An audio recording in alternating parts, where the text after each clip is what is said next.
Bom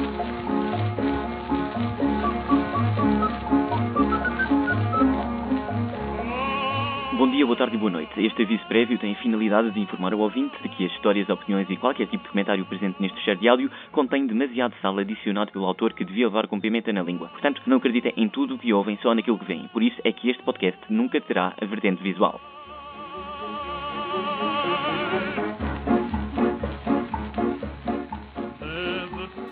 Ai, é mesmo, mais uma semaninha se passou, vamos para o sexto. Exatamente, mais uma semana. O meu objetivo, para quem pergunta, porque há muitas pessoas que perguntam isto, onde é que vai parar o podcast? O podcast não vai a sítio nenhum. É feito por mim, para ti, que estás a ouvir, mas é mais para deixar ideias no mundo, porque acho que, como o mundo ainda não está saturado de ideias, vai mandar mais umas ideias, não faz mal nenhum. O objetivo é, pelo menos, chegar à 36ª semana. Pergunto a vocês porquê. Porque à 36ª semana, a partir da 37ª, a consulta obstétrica deverá ser semanal. Portanto, o puto há de nascer na 38ª.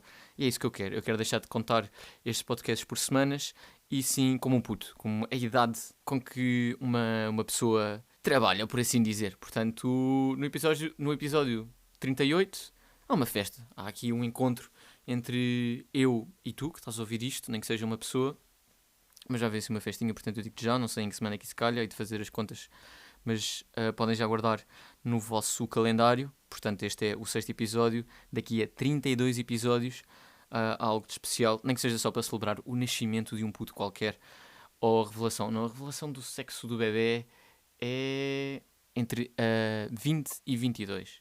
Portanto, nesse episódio sabemos para onde é que isto nos vai levar. Esta semana tenho muito conteúdo para vos dar. Fui tirando as minhas notas durante a semana, como é de meu costume, só que antigamente não fazia nada com elas. Hoje em dia falo para ti que estás a ouvir. E a primeira coisa que eu saquei foi: porque é que as cenas mais baratas normalmente são as mais feias? Atenção que o mundo gira muito à volta da estética da coisa, porque se virmos uma lagarta é meio nojento, ou uma minhoca, mas se virmos uma borboleta ficamos todos contentes, só pela beleza da coisa. Gosto eu de pensar que sim. Dito isto, não foi com base na borboleta nem na Caterpillar que me baseei nesta tese, foi simplesmente no papel de cozinha. Porque precisava de comprar papel de cozinha e fui ver os papéis de cozinha que estavam disponíveis e, efetivamente, o mais barato tinham umas coisas estranhas impressas. Portanto, eles gastaram mais tinta, gastaram mais papel. Se calhar o transporte é mais barato, mas faz-me sempre uma impressão. Porque é que as coisas, na sua maioria, e peço desculpa só ter este exemplo a dar do rolo de cozinha, que é, o rolo de papel de cozinha é efetivamente feio. É efetivamente feio. É feio. É uma beca infantil e eu pergunto-me até para quem são feitos aqueles desenhos, dado que os putos não vão brincar com um rolo de cozinha. Se fosse um rolo de papel higiênico, ok, é engraçado, é a cor, se renova uns anos atrás, tive essas edições de preto, castanho, rosa, amarelo, não sei quem é que usava aquilo, porque efetivamente aquilo não tinha uso para nada, porque lá está, tinha cor e não dava para ver se estava a ser usado ou não, mas rolo de cozinha com borboletas e coisas a dizer merece o teu dia e coisas desse género, eu pergunto-me porque é que é sempre o mais barato.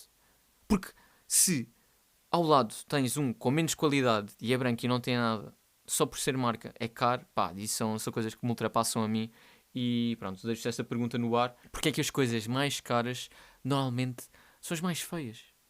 Não que isso me incomode muito, para ser sincero, portanto que veio o rolo de cozinha mais barato, porque lá está, é rolo de cozinha. Mas há coisas, por exemplo, na roupa, em carros também, se calhar não são os mais eficientes. E se calhar prolongar um bocado a minha teoria, mas fica só a pergunta no ar, porque é que as coisas mais baratas normalmente são as mais feias. Se calhar é mais barato, e por falar em rolo de cozinha, eu a semana passada, tirei mesmo conclusões aos meus 23 anos de idade, que eu adoro comer. Nunca fui um puto gordinho, nem chubby, mas sempre adorei comer, nunca fui uma boca estranha. Sempre que me davam alguma coisa em puto, eu comia. Comia primeiro e depois perguntava. Tanto que hoje em dia acho que só não consigo comer 3 coisas, que é, uma delas é castanhas e salada de batata, também não gosto. Eu só gosto de batata crua para mim, ou cozida, depende do cozido, também é bom. Uma batata cozida, se for ao forno, é boa. Agora, se for só cozida, Levem com um bocadinho de azeite, ou batata a murro. Se bem que nós também comemos a batata em qualquer fase. Pronto, já. Salada de batata. É isso que eu tenho a dizer. Portanto, castanha, salada de batata e agora não me recordo da terceira. Mas também não é assim uma coisa muito, muito estranha. Olha, já comi touro e veado, adorei. Assim de mais estranho, o que é que eu comi? Não me recordo. Também não. Sou dado à descoberta, mas não me ficou assim grande coisa na cabeça da última. Uau! Que descoberta culinária que eu fiz. Não sei. Sei que, para continuar isto no raciocínio, sei que adoro comer e fico mesmo excitado. No outro dia fiquei excitadíssimo porque ia lanchar. Ia lanchar e fiquei feliz. Fiz um croissant misto, bebi uma beca de sumo de laranja natural, comi ananás e comi uma banana e não podia estar mais feliz, malta. Não podia estar mais feliz por estar a morfar este lanchinho bom às 4 da tarde de uma quê? De uma terça-feira ou quarta-feira, já. Faz hoje uma semana, portanto, de uma quarta-feira. E genuinamente, sempre que vou a um restaurante novo ou há uma coisa no menu que suscita curiosidade, eu adoro. Adoro ir petiscar com amigos. Tanto que a semana passada fomos fazer um jantar e o nosso jantar foi petiscos. Foram assim uns camarõezinhos, um franguinho assado, mais o quê? Foram assim umas tostas com pão e queijo e presunto e chouriço. Foi delicioso. Foi dos melhores jantares que eu tive naquela semana. Mas também em comparação não houve assim nada que saísse. Olha, uma coisa que saiu foi uma sandes mista de queijo da Serra e presunto da Serra, onde? Na Serra da Estrela. É isso mesmo. Fomos à Serra da Estrela este fim de semana e para lá fui a dormir e das melhores sensações que se tem na vida é adormecer no carro e acordar noutro sítio qualquer. Que é descoberta. É mesmo tipo, ok, eu vou dormir aqui, vou sonhar, vou ter as minhas ideias, o meu subconsciente vai estar a trabalhar e acordo e BAMS! Estou num sítio completamente diferente e nem gostou. Adoro isso, é uma sensação que não sei bem explicar, não consigo. Olha, tentei explicar e foi a melhor coisa que me saiu, que é adormecer num sítio e acordar no outro. Eu adorava quando adormecia e depois os meus pais levavam-me ao colo para a cama. Claro que ia naquela ferosquice de ok, eu estou a dormir, mas eu sei que alguém me está a levar ao colo e estou bem. Estou a dormir e vou acordar noutro sítio. Não tive o trabalho de transporte. E continuando nessa ideia de Serra da Estrela, resumidamente foi um fim de semana fascinante, soube muito bem, fomos sexta, voltámos domingo, ainda apanhámos um bocadinho de neve, não vimos nevar, mas ainda conseguimos brincar e fazer uns bonecos de neve, não como antigamente, que eu sei que, quando eras puto, a Serra da Estrela parecia bué da longe, e efetivamente é bué da longe, é 3 horas de distância daqui, mas eu lembro de ir lá na primavera e aquilo está cheio de neve, e brincar e fazer bonecos de neve, e fazer lutas de neve, e brincar no trenó, e ir à torre. Interessante que a Serra da Estrela, no pico mais alto, tem 1993 metros de altura, e a torre tem 7 metros de altura, só para atingir os redondos 2000 metros de altura. O que é fixe, porque se forem ao pico, aquilo é uma planície, portanto é uma planície, pelo contrário, é um planalto. Aquilo é um planaltozinho e a torre foi construída, olha, no século XIX. Para a vossa informação, tem aqui Serra da Estrela. Vocês podem perguntar, porquê Serra da Estrela? Eu conto-vos. Temos uma versão popular, a origem pragmática e depois temos uma lenda qualquer. Portanto, diz a lenda que há muitos séculos atrás vivia na região um pastor que passava as noites a olhar para o céu. Ele tinha uma ligação especial com as estrelas, solitária, portanto que brilhava mais do que todas as outras, e parecia guiá-lo pelas montanhas, portanto até no pico. O rei, sabendo disto, ofereceu ao pastor riquezas em troca da sua estrela. O pastor recusou, preferindo a sua amizade com a dita estrela mais brilhante de todas as outras. Ao regressar à montanha, a estrela terá descido do céu para pousar no cume da serra, iluminando-a para sempre. Daí o nome Serra da Estrela. Portanto, agora já sabem porque é que a Serra da Estrela tem este nome. Está uma estrela lá a habitar na torre. Portanto, tem de falar baixinho para não acordar a estrela. Depois, a origem pragmática. Os historiadores acreditam numa explicação mais funcional. Para antigos navegadores e pastores, as montanhas serviam de pontos de referência. A estrela Sirius, alguns estudiosos apontam que o nome pode ter vindo da constelação do Cão Maior. Não me perguntem, não sei o que é o Cão Maior. Especialmente da Serra da Estrela de Sirius. Sirius. Em certas épocas do ano, Sirius aparece exatamente por cima da serra quando vista de determinadas direções. Portanto, tem tudo a ver com o ponto de vista. Orientação. Sendo esta o ponto mais alto de Portugal continental, a serra era usada como uma estrela guia. terrestre para quem viajava no interior da Península Ibérica. Era fixe, porque aquilo estava a ver de bem longe. Antes de ter o nome de Serra da Estrela, os romanos chamavam-lhe Herminius Mons, portanto, Montes de Hermínios. É isto. Foi aqui que Viriato, o famoso líder lusitano, viva o Viriato, com uma história muito engraçada de vida, deu dores de cabeça ao Império Romano. O gajo punha-se nas montanhas e derrotava os romanos. Mas pronto, não deu muito resultado, mas durante uma época conseguimos mandar os romanos para casa. O nome Serra da Estrela começou a ganhar força na Idade Média, substituindo gradualmente a designação romana. E fazem-nos bem. Fora os romanos daqui, viva Portugal, viva Península Ibérica, nós não queremos romanos aqui. Embora Roma seja uma cidade muito gira, se não foram, vão ver que vale a pena. A semana passada estive a trabalhar também numa empresa de team building e percebi efetivamente o que é team building. Team building não é ir andar de canoa, não é, sei lá, ir para o parque falar, não é fazer um lanchinho. Não, isso podes fazer com amigos. Team building, efetivamente, é perceber para que cada um serve dentro da equipa. Portanto, para melhorar a empresa, nós precisamos de nos pôr à prova, nem que seja com brincadeiras, nem que seja com pad e papers, fazer curtas-metragens, muito engraçado, fazer mais o quê? Fazer jogos e joguinhos com adultos, e eu acho que as empresas deviam implementar isso cada vez mais, porque para além de ser muito divertido e de passarem uma tarde todos juntos, as pessoas conhecem-se e veem onde é que a empresa pode ir, onde é que pode melhorar, vê até que há pessoas que estão no setor errado, em vez de estarem nos recursos humanos, podem ir para a contabilidade, são melhores com números, melhores na liderança, fazer isto e fazer aquilo, e efetivamente explicaram-me o que é team building pela primeira vez na vida a sério, e eu entendi e faz sentido. Portanto, acabem com a canoagem do team building e comecem a fazer coisas que revelem a personalidade de cada um e como é que cada um funciona em equipa, que isso é que faz a empresa andar para a frente, e não é fazer jogos e joguinhos que não interessam a ninguém. Jogar ao galo, pá, também podes aprender a jogar ao galo, mas sei lá,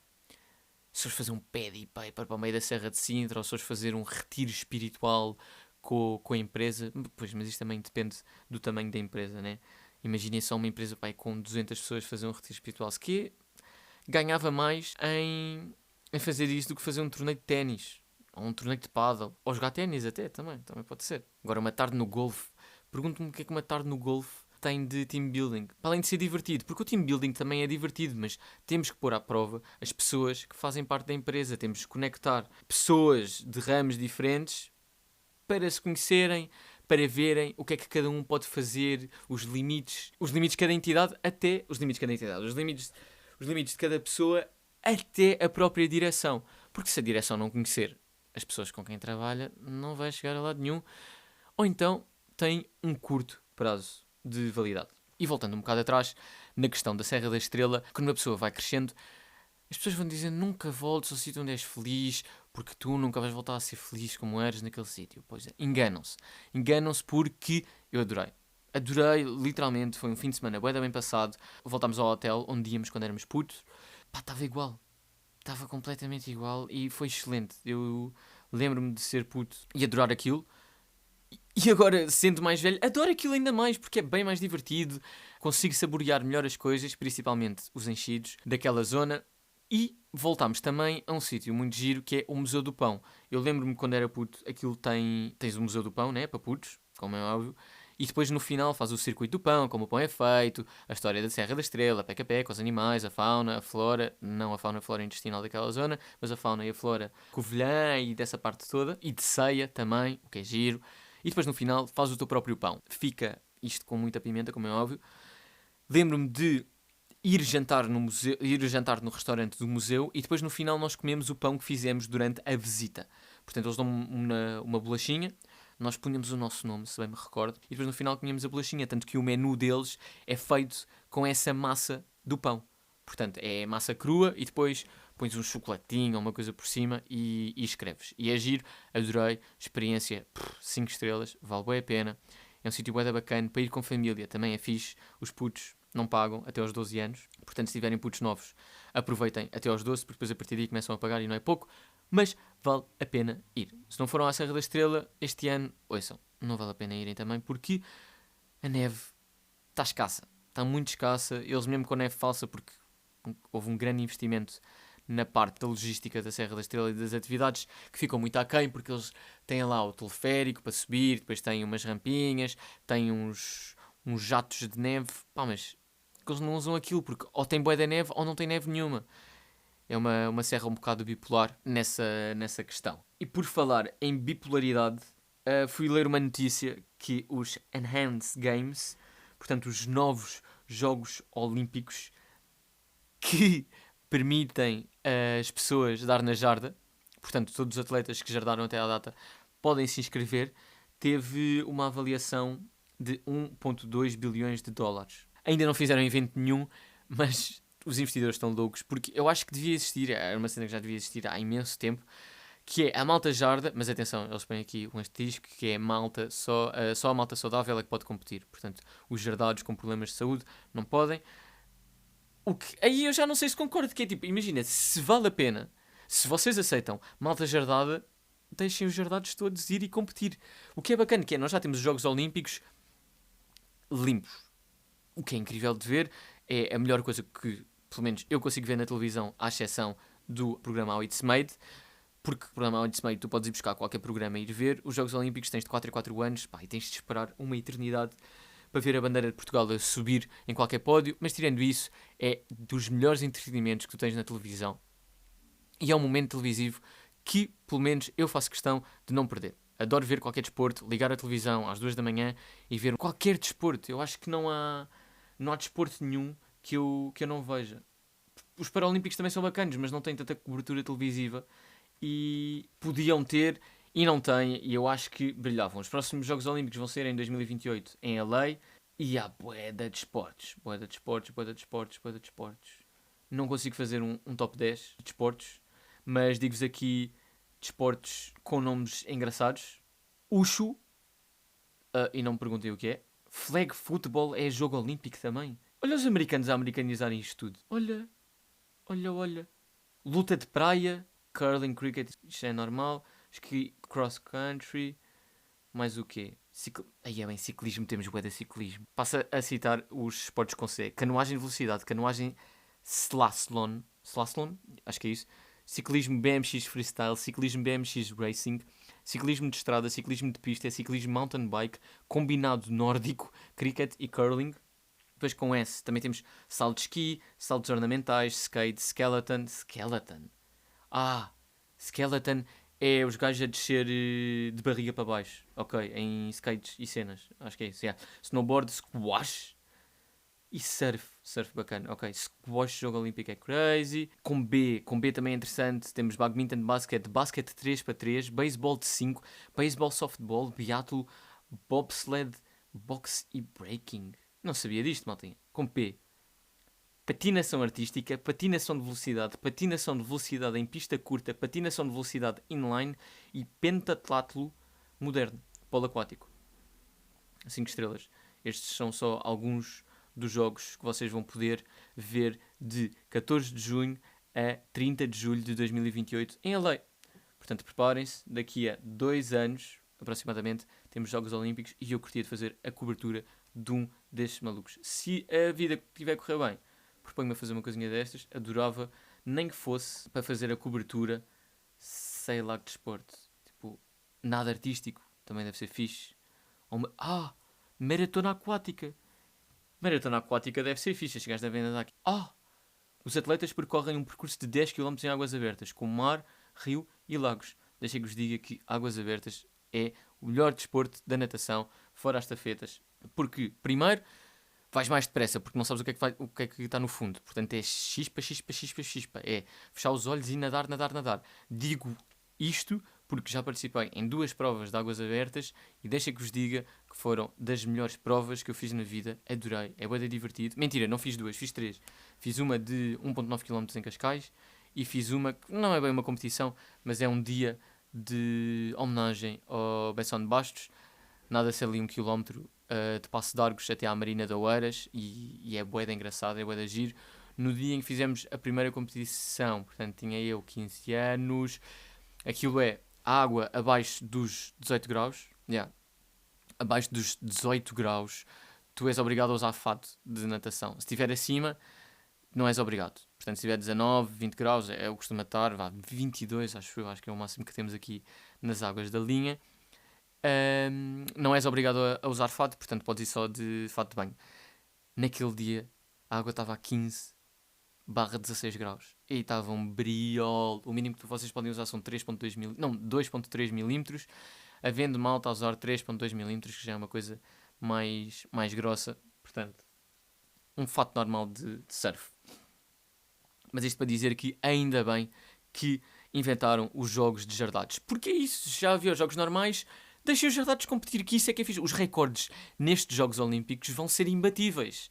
O que é bacana, vamos ver gajos literalmente a esforçar o corpo humano ao máximo. Claro que isto feito de uma maneira segura, espero eu, e espero que eles entendam e não andem todos à batatada, nem que virem bipolares. Porque um dos problemas da jarda é esses. Vamos ver aqui. Uma pesquisa rápida apresentou-me os problemas de saúde associados à jarda. São graves e muitas vezes irreversíveis, incluindo morte, logo, primeiro, gangrena e necrose. A injeção de substâncias estranhas pode levar à morte do tecido, necrose e à gangrena, resultado na perda de partes do corpo. Incrível. Infecções graves e abscessos, problemas vasculares e cardiovasculares, lesões irreversíveis e deformidades, infertilidade e efeitos hormonais e problemas dermatológicos. E depois, claro, temos o impacto psicológico e social. Muitas pessoas influenciadas por padrões de beleza irreais arriscam a saúde para obter um corpo perfeito e aumentar as suas oportunidades de trabalho ou sucesso. No entanto, as sequelas levam a arrependimentos profundos, debilidades físicas e, em casos extremos, à necessidade de uso de cadeiras de rodas. Atenção, isto é só em casos extremos, cada um faz o que quer com o seu corpo e o que o médico aconselhar. Claro que é importante não ter só um ponto de vista médico. Há que ter 2 ou 3, porque é muito importante, porque corpos, efetivamente, só temos um. As autoridades de saúde alertam para a necessidade de evitar esta prática, apelando à sua penalização devido ao alto risco de vida. Mas a verdade é que cada um faz o que lhe bem apetece, e ainda bem que assim o é, porque assim temos a oportunidade de ver malucos. Malda, por curiosidade, acabei de ver. Recordam-se, não tem evento nenhum. Eles têm evento marcado para 24 de maio de 2026, em Las Vegas. São 50 atletas. E os esportes é só natação, atletismo, levantamento de pesos. E é só isso. Portanto, isto é uma empresa com bué de médicos. É o que eu estou a ver aqui. Muitos doutores. Em nome da ciência, é o que os gajos dizem. Querem levar os atletas ao ponto máximo. Isto para vender produtos. Resumidamente é isso. Portanto, eles vão vender prota e suplementos. E fazem-los bem, ainda bem. A única informação que tem. A única informação que temos direito é só a estes 3 esportes. Não abrangem as provas que. Não dizem as provas que vão ser realizadas. Mas tem um site muito giro, pronto. Tem aqui os atletas também. A ciência por trás desta prova, o que é importante. A maior parte dos... temos atletas de todo o mundo. Ok. Não é só uma cena americanizada. Muito pelo contrário. Se isto resultar, este é o primeiro ano que vamos experimentar, ou já devem ter experimentado antes, porque, por exemplo, na altura de Mussolini, só para dar uma beca de contexto de história de confrontos físicos e jarda e essa porcaria toda, o Mussolini costumava desafiar os comunistas, jornalistas e oponentes políticos para duelos de esgrima. E é 5 estrelas. Ele fez 5 duelos à frente de toda a gente. Isto está tudo gravado. E ele ganhou os 5 duetos. Ganhou as 5 lutas. Acho que é o nome. Ou duetos. Não sei o nome técnico. E houve uma que durou 40 minutos. O gajo esteve a esgrimar durante 40 minutos para ganhar. E isto é uma palifa desgraçada. O gajo diz, querem-me defrontar? Então venham na esgrima e eu boto-vos. E ganhou os 5. Perfeito. Portanto, contra factos, não há argumentos. O gajo era um maluco danado para tudo. Principalmente para andar à chapada. Mas também é destas, se o gajo era danado para a chapada e ganhava, deixem o maluco estar onde está, que o gajo está a fazer alguma coisa certa. Coisas também que eu ouvi esta semana. Frases sem contexto que vos vou dizer e foram reais. Só acredito nas notícias mais recentes, e isto foi dito por uma pessoa que justificou este argumento com as notícias estão sempre a mudar. Eu também estou sempre a mudar com as notícias, porque assim sou fiel àquilo que está a ver. Porque assim vou com a maré da informação. E não sei o que pensar disto. Não sei se pensar se isto é uma burrice danada. E não há outra maneira de pensar, porque isto é uma burrice danada. Portanto, o gajo não é fiel a ideia nenhuma que tem, porque está sempre a mudar com as novidades. A segunda coisa que eu ouvi também, se te das com o meu namorado, és racista. E temos de acabar com isto. Temos de acabar com isto, porque se o teu namorado é racista, dá-lhe na cabeça, namorado ou namorada, dá-lhe na cabeça, porque o papel do educar para ele poder permanecer na sociedade de uma maneira segura para a sociedade é teu. Estás nos momentos mais íntimos. Ele faz uma brincadeira, tu riste, ui, se o maluco ou a maluca se ri, a partir daí não vai parar de procurar argumentos e depois dizer, não, estou só a brincar. Não, mas tu não estás só a brincar, tu estás a falar a sério até isso deixar de ter piada. Estás a perceber? E depois levas na cabeça de, ok, estás a ser racista. Não, isto é pela piada. Não, maluco. Tu estavas, maluco ou maluca, estavas a ser racista. Portanto, põe lá uns pés no travão, vai ler um livro, educa-te uma beca, põe pimenta na língua, aprende aquilo que estás a dizer e as palavras têm peso. As palavras magoam e há que ter atenção. Portanto, se conhecemos pessoas com essas atitudes de porcaria, é só dizer uma palavrinha. Olha, meu amigo, estás errado. Há factos científicos e históricos que comprovam que estás errado e estás a dizer porcaria. Eu adorava que as pessoas que me fizessem um fact-checking. E atenção, eu digo isto e era um puto que adorava mentir. Adorava. Nunca levei as coisas muito a sério, mas adorava mentir. Mas não era aquelas mentiras de ser parvo, estás a perceber? Uma vez apanharam-me de boa, que estavam a falar sobre um livro que eu efetivamente não tinha lido, ou tinham inventado o livro. E eu disse, eu sei aquilo. E depois disseram que o livro era mentira e fiquei com uma vergonha. Depois deixei de mentir. Depois disso, deixei mesmo de mentir. Porque naquela altura era tipo, mentir não vale mesmo a pena. A vergonha que eu estou a sentir agora, e nem é a vergonha de estar num momento a gozar comigo, não. É tipo, foste burro gratuitamente. É que não vale a pena mentir. Digam só a verdade. Se não souberem, está tudo bem. E pronto, é essa a ideia que eu levo na vida. De vez em quando escorrega-me uma ou outra, mas são sempre as ditas white lies. E por falarem em white lies, igreja. Estava numa viagem para um trabalhinho, não conhecia as pessoas, a conversa estava a fluir, peca. Estamos aí a 40 minutos a meio da viagem, o rádio estava desligado, do nada o rádio liga-se e começa a dar a missa. E nós calámos-nos. Não havia católicos no carro, vim a perceber mais tarde, mas quando a missa começou a dar, espontaneamente, pela vontade do próprio rádio, houve ali 5 minutos em que ouvimos a missa. E fez-nos bem, para ser sinceros. A conversa estava a ser bué de engraçada, estávamos a rir, estávamos a conhecer, histórias para aqui, histórias para acolá. Deu a missa, ouvimos a missa 5 minutos, o condutor decidiu desligar a missa, passados os 5 minutos da reza, e continuámos a conversa como se nada fosse. Não houve ali nada, que giro isto aconteceu. Não houve um momento de realização, não. Estávamos literalmente 5 pessoas num carro, estávamos a falar, ouvimos a missa, o condutor desligou a missa porque quis e continuámos a falar e nós não falámos do assunto. E isso a mim chateou-me bué. Porque foi um momento fascinante. Isto é mesmo a vontade de Deus que nos está a pôr a missa, tipo, ok, calem-se e ouçam a missa. As barbaridades que vocês estão a dizer não merecem ser ouvidas.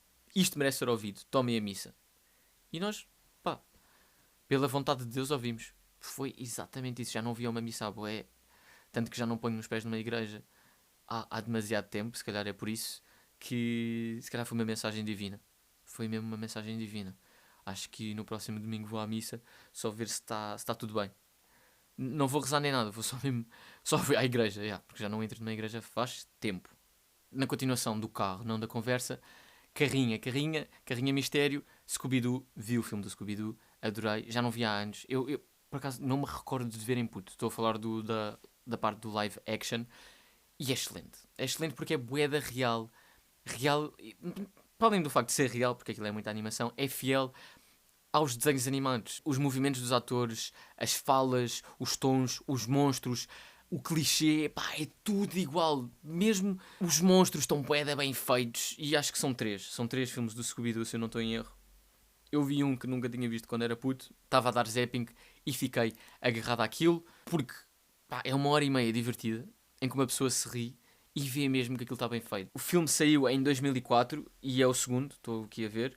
Portanto, Scooby-Doo 2, Monstros à Solta. Muito engraçado, malta. Muito engraçado. Com grandes atores. Um deles que faz de Shaggy. E faz ele bem de Shaggy porque ele tem a cara mais de Shaggy que alguma vez podiam encontrar. E ao ver o filme houve uma situação que me suscitou aqui muita curiosidade, que é, num ataque terrorista, entre muitos outros ataques de monstros e coisas do género, quer caças fantasmas, Marvel e essa porcaria toda, se fosse real, que forças e quanto tempo é que demoravam a limpar a situação? Que tipo, e a GNR a cavalo cuidar do monstro? Tipo, do monstro de ecoplasma ou uma coisa de género. Por acaso eu tinha um monstro de petróleo horrível, todo muito preto e pegajoso e só com o olho e dentes em modo de triângulo. E eu pergunto-me se os bombeiros conseguiam dar cabo deles. Se acontecesse mesmo na vida real, agora chegávamos, sei lá, Olha, no dia 25 de Abril. Estava a ver as marchas e do nada, catrapum. Aparecia um monstro cheio de lasers e coisas a surgir pelo rio Tejo. Como é que as coisas iam ser resolvidas? Não iam. Tipo, havia jatos no ar, helicópteros. Por acaso, sempre que vejo essas partes a serem retratadas nos filmes, esse pensamento é rápido a vir-me à cabeça, para ser sincero. Que é tipo, olha se isto fosse real. Não era o grupo do Scooby-Doo e do Shaggy a tratar da situação, estão a perceber? Não eram os caças fantasmas com aquelas armas especiais que os guardavam no bolso. Não, era tipo, era a GNR que teria tratado daquilo, era a PSP. Vinha quem? Vinha como nos Aliens os monstros. Tipo, o presidente falar com a nave espacial e tocar piano. Vinha ao Montenegro, ou ao Seguro, falar com os aliens e dizer, calma, tipo, volta para trás. Tipo, tu voltas para o rio e nós damos um saco de pastéis de nata. Pá, não sei. Custa-me a acreditar que essa situação fosse resolvida tão rápido como é resolvido nos filmes. Porque nos filmes aquilo é efetivamente rápido. É uma cena que demora 10, 15 minutos no máximo. Se for a última cena demora 20 minutos. Mas está resolvida e pronto. As pessoas não, os heróis não querem saber das consequências. Mas nós na vida real tínhamos de saber das consequências. Tipo, se destruíssem a Torre de Belém, era uma tristeza para nós. Se fossem ao padrão dos descobrimentos, olhassem para a Rosa dos Ventos e dessem um queque naquilo, eu ficava destroçado. Estão a perceber? Se destruíssem a ponte 25 de Abril, como é que a malta ia trabalhar no dia a seguir? São essas perguntas que me dão insónias a noite toda. E pronto, olha, ainda bem que o toque surgiu aqui para não me debruçar mais sobre opiniões e pensamentos que não interessam a ninguém para além da minha pessoa, que eu fico a discorrer sozinho e depois vão acabar num ficheiro de áudio que é este. Burrice ou Palifa, número 6. E a resposta à pergunta, acho que, sendo muito sincero, eu digo uma beca de burrice. Uma beca de burrice, não me tentando justificar, mas foram aqui... Não sei se o storyline ficou muito coeso, nem o fio condutor teve sempre à vista. Mas gostei de falar para o microfone. Acho que foi o primeiro episódio que me senti livre de falar e de me engasgar à vontade. Portanto, espero que tenham achado uma burrice também. Se não acharam, olha, bom para vocês. Para a semana a mais, burrice ou palifa.